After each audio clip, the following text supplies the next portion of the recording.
Assalamualaikum warahmatullahi wabarakatuh. Perkenalkan, nama saya Andri Kurniawan, Prodi Fisika semester 7. Di sini saya akan mempresentasikan tentang appendicitis. Nah, kita ketahui apa sih appendicitis?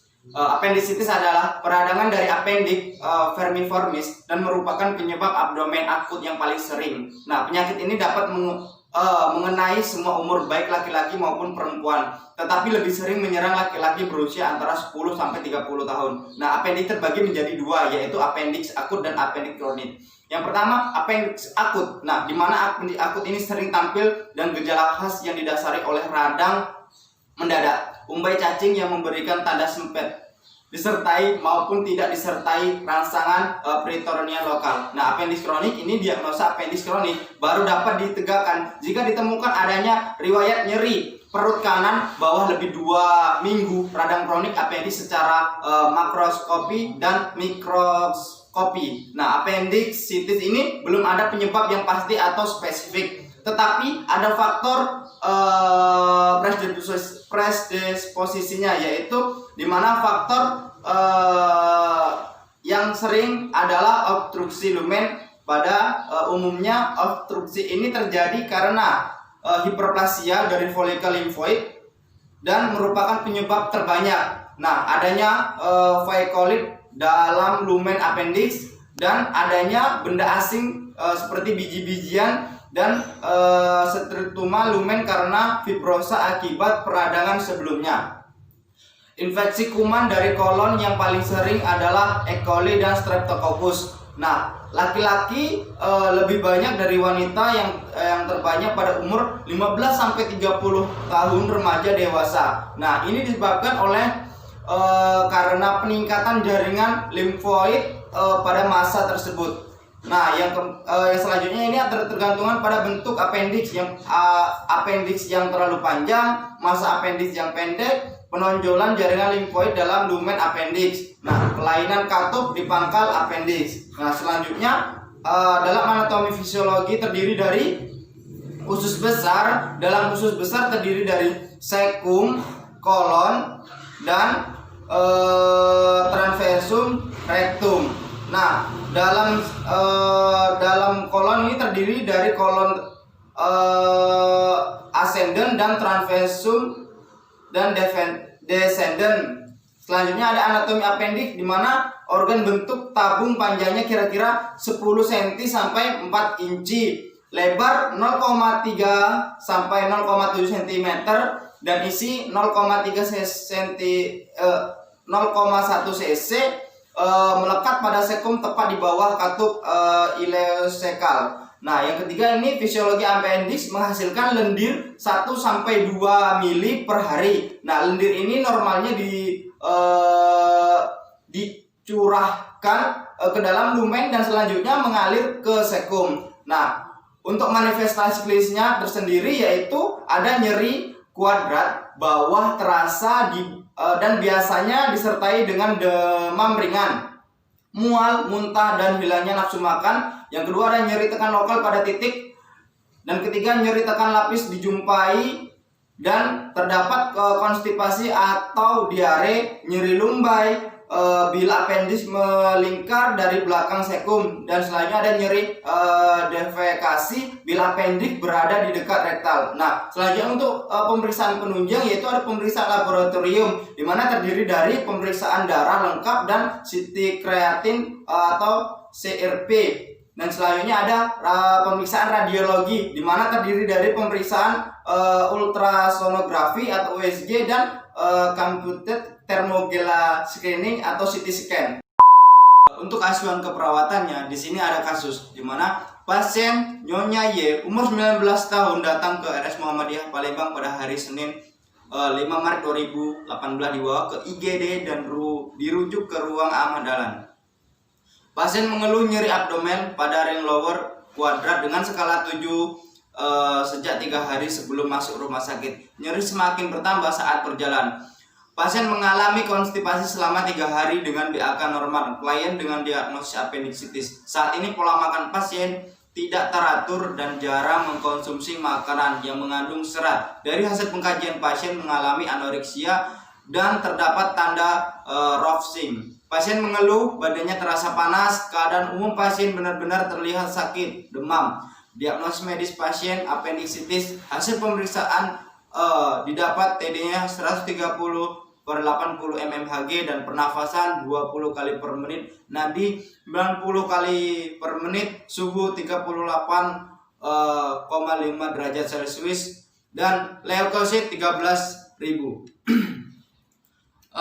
Lanjut untuk analisa datanya. Di sini untuk DS-nya yaitu klien mengatakan nyeri pada bagian perut bawah kanan dikarenakan insisi pembedahan sudah hari ke-6. Yang kedua, klien mengatakan nyeri seperti ditusuk-tusuk. Yang ketiga, klien mengatakan nyeri saat mau bergerak. Yang keempat, klien mengatakan tidak nyaman saat nyeri terasa. Klien mengatakan merasa pusing saat nyeri terasa. Dan untuk DO-nya yaitu klien tampak meringis, kesakitan. Klien tampak memegang abdomen yang sakit disertai skala 7. Untuk TTV-nya yaitu 120 kali per 80 mmHg dan nadinya 120 kali per menit, RR-nya 20 kali per menit, suhunya 38 derajat Celcius. Dan etiologinya yaitu agen cedera fisik, pembedahan. Masalah keperawatannya yaitu nyeri akut berhubungan dengan agen injuri biologis disertai jaringan intestinal oleh inflamasi. Selanjutnya DS selanjutnya yaitu klien mengatakan demam panas sejak 3 hari yang lalu. Klien mengatakan badannya meriang. Untuk DO-nya kulit terasa panas, TTV-nya 120 kali per 80 mmHg dan nadinya 90 kali per menit, suhu 38 derajat Celcius, RN-nya 20 kali per menit. Dan untuk etiologinya yaitu konstipasi, peradangan dan infeksi bakteri. Dan hipertemi dibuktikan dengan resiko infeksi. Selanjutnya yaitu DS yang selanjutnya, pasien mengalami mual muntah, terdapat ruam pada perut, adanya nyeri dan DO-nya anoreksia, TTV 120 mmHg, nadi 90 kali per menit, suhu 38 derajat Celcius.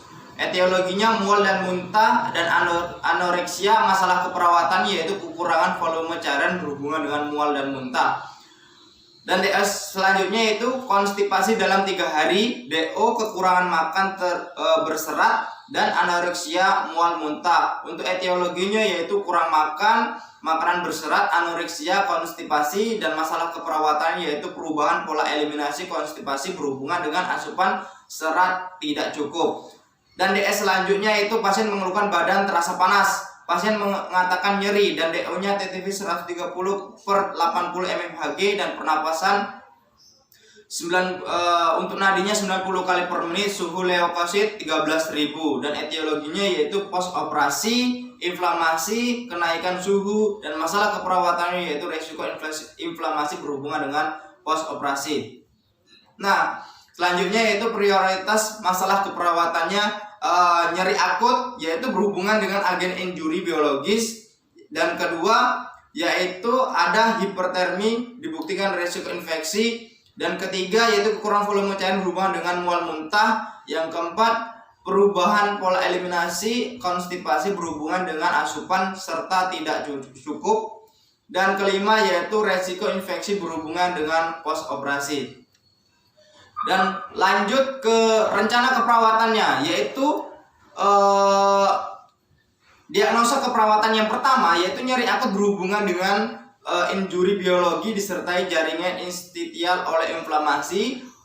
Untuk NOC-nya yaitu setelah dilakukan tindakan keperawatan selama 3 kali 24 jam maka diharapkan nyeri berkurang. Nah, tujuannya pain level, pain control, confirm level, dan kriteria hasil yaitu mampu mengontrol nyeri, mampu menggunakan teknik non-farmakologi untuk mengurangi nyeri, dan melaporkan bahwa nyeri berkurang dengan menggunakan manajemen nyeri.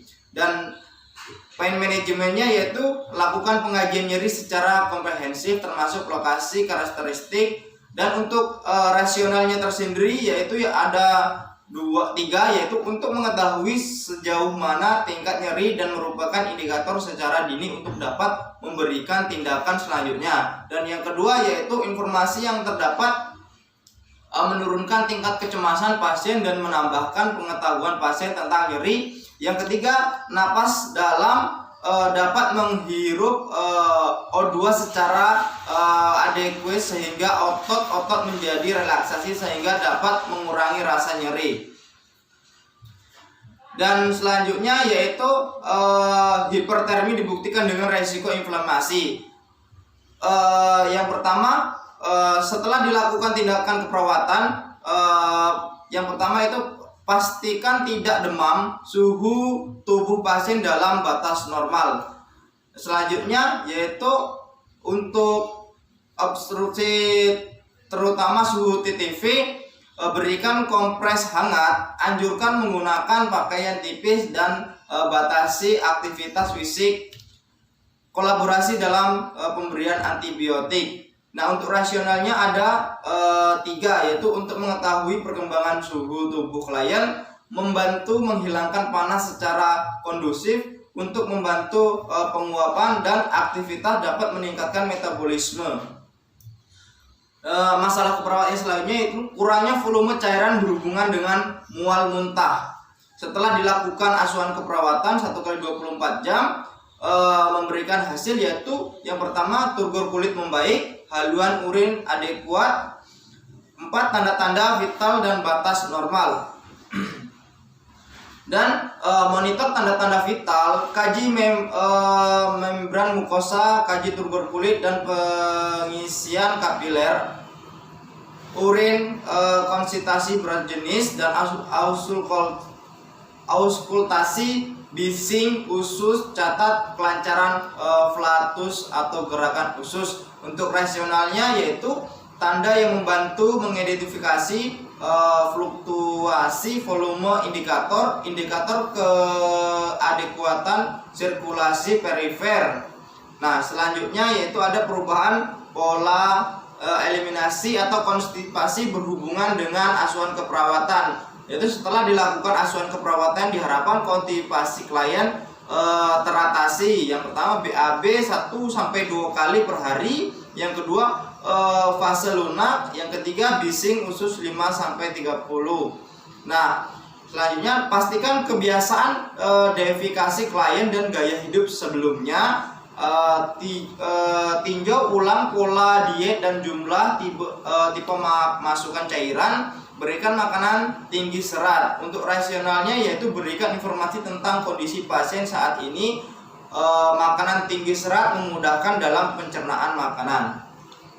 Nah, lanjut ke implementasi dan evaluasi keperawatan. Yang pertama ada diagnosanya yaitu nyeri akut berhubungan dengan agen injuri biologis, distensi jaringan intestinal oleh inflamasi, yaitu hari dan tanggalnya 6 Maret 2018. Untuk implementasinya yaitu melakukan pengkajian nyeri secara komprehensif. Klien mengatakan nyeri pada perut bekas pos operasi dan klien mengatakan nyeri yang dirasakan seperti tertusuk-tusuk. Klien mengatakan nyeri yang dirasakan di perut sebagian bawah. Dan 6 yaitu 6T hilang timbul. Dan hari dan tanggal jam 6 Maret 2018. Untuk evaluasinya yaitu lokasi karakteristik, SOP-nya yaitu yang S, klien mengatakan abdomen masih terasa sakit skala nyeri 4, integrasi nyeri dengan, dan O-nya ekspresi wajah nampak meringkis skala 0-10. Dan selanjutnya pasien rencana operasi, tanda-tanda vital dan mengukur tanda-tanda vital, dan TD-nya 100/70 mmHg, nadi 90 kali per menit, dan suhu 37,60 derajat Celcius dan RR-nya 20 kali per menit. Dan selanjutnya yang kedua yaitu hipertermi dibuktikan dengan resiko inflamasi. Nah, yaitu memberikan antibiotik propofol 45 mili, melakukan pemeriksaan TTV terutama suhu. Dan yang selanjutnya untuk tindakan selanjutnya 6 Maret 2018 yaitu untuk evaluasinya, klien mengatakan badannya sudah tidak terasa panas dan O-nya didapatkan suhu tubuh klien 36,10. Kulit klien sudah tidak terasa hangat dan A-nya masalah hipertermi terasa, P-nya bertambahnya intervensi. Dan yang ketiga yaitu kekurangan volume cairan berhubungan dengan mual muntah. Nah, di mana di sini meningkatnya klien untuk banyak minum air putih, mengobservasi output urin, memberikan obat antihistamin.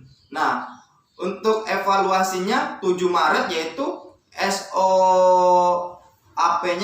klien mengatakan sering kencing, O-nya didapatkan urin output 1500 mili dan P-nya pertahankan intervensi. S-nya klien mengatakan tidak lagi susah BAB dan O-nya feses berwarna kuning dan P-nya pertahankan intervensi. Nah, alhamdulillah mungkin itu saja presentasi dari saya. Sekian dari saya ucapkan terima kasih. Wassalamualaikum warahmatullahi wabarakatuh.